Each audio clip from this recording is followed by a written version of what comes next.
استاد تمام چیزیں کہیں عوام میں غم و غصہ بھی ہیروز کے تمام چیزیں جلا دی گئی گلا ہوا کس پہ کیا ہے تحریک لبیک کا؟ دیکھیں پاک فوج کے جیسے کہا گیا کہ ان کو نفرتیں پھیلا گئی لیکن عوام میں غم و غصہ پاک فوج کے ساتھ کھڑی ہے، تحریک لبیک کا کیا موقف ہے؟ دیکھیں تحریک لبیک کا موقف یہ ہے کہ 9 مئی کے اندر جو کچھ بھی ہوا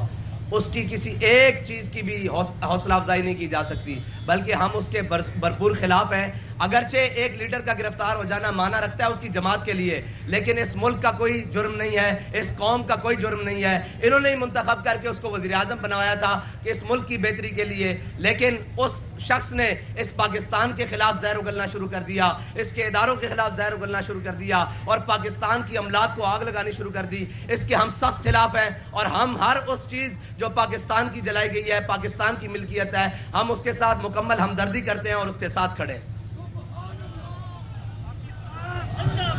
علامہ صاحب یہ بتائیے گا کہ پاکستان کے اندر آپ نے دیکھا 9 مئی کے واقعات بھی تو مذمت بھی کی جا رہی ہے، لیکن اس کے باوجود گرفتاریاں ان کی نہیں ہو رہی، اگر ہو رہے ہیں تو ان کو جو کوٹے ہیں وہ بیل بھی اس طرح دے رہی ہیں، آپ لوگوں کو بیل نہیں دی گئی، دوسرے لوگ جو سیاسی ادارے پکڑے جاتے ہیں ان کو بیلیں نہیں دی جاتی، ان کو تو درجنوں کے حساب سے بیلیں دے دی گئی اور جو کیس نہیں بھی کیے عدالتیں یہ کیا کر رہی ہیں پاکستان کے اندر؟ ہر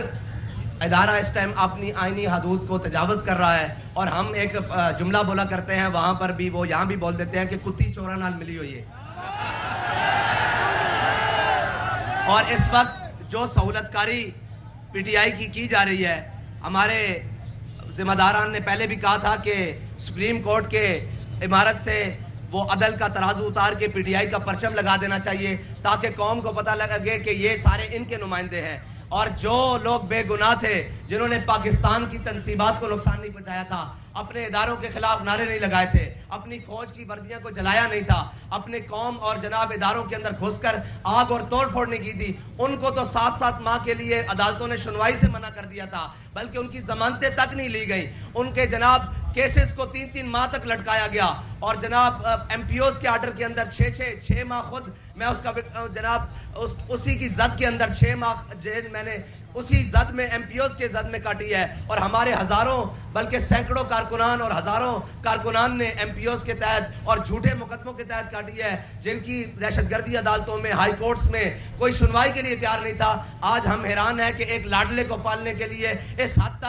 حد تک یہ ہمدردی کیوں کی جا رہی ہے؟ یہ پاکستان کے بھی خلاف ہے، یہ آئین کے ساتھ غداری ہے۔ اگر قانون ہے تو سب کے لیے برابر ہے، ورنہ قانون نہیں ہے تو پھر کسی کے لیے بھی نہیں ہے۔ نوازہ بھی بتائیے گا کہ جس طرح سے آپ لوگوں نے احتجاج کیا تھا اس وقت وزیر اعظم دوبارہ آواز